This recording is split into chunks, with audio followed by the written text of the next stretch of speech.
আজকে আমরা আল কোরআন ও কিতাবুল্লাহ তারকিব করব। আমরা জানি আল কোরআন শব্দের মধ্যে প্রথমে কি দেওয়া আছে, আলিফ লাম দেওয়া আছে। যদি কোনো বাক্যের প্রথমে আলিফ লাম যুক্ত এসিম আসে তাহলে সেটাকে বলা হয় মুবতাদা।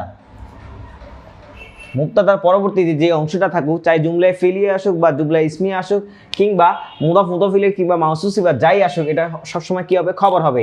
এখন এখানে দুইটা শব্দ দেওয়া আছে, দুইটার মধ্যে দ্বিতীয়টা হচ্ছে আল্লাহর নাম। তাহলে আমরা বুঝতে পারতেছি যে প্রথম অংশটা হবে মুদাফ, দ্বিতীয় অংশটা হবে মুদাফুন ইলাইহি, কারণ আল্লাহ হচ্ছে আমাদের স্রষ্টার নাম।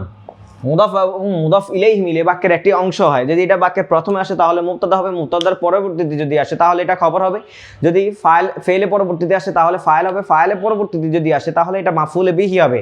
হরফে জারের পরবর্তীতে যদি আসে তাহলে এটা মাজরুর হবে। যেহেতু আমার আগে হচ্ছে মুবতাদা, পরবর্তীতে মুদাফ এবং মুদাফ ইলাইহি মিলে মুবতাদার পরবর্তী অংশটা হয় খবর। মুবতাদা এবং খবর মিলে স্বাভাবিকভাবে যেহেতু এসএম দিয়ে শুরু হয়েছে তাই এটা জুমলায় ইসমিয়া হবে।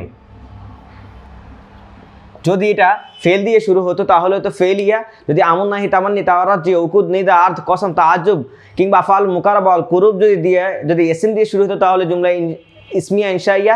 আর যদি ফেল দিয়ে শুরু হতো তাহলে জুমলায় ফেলিয়া ইনশাইয়া হতো।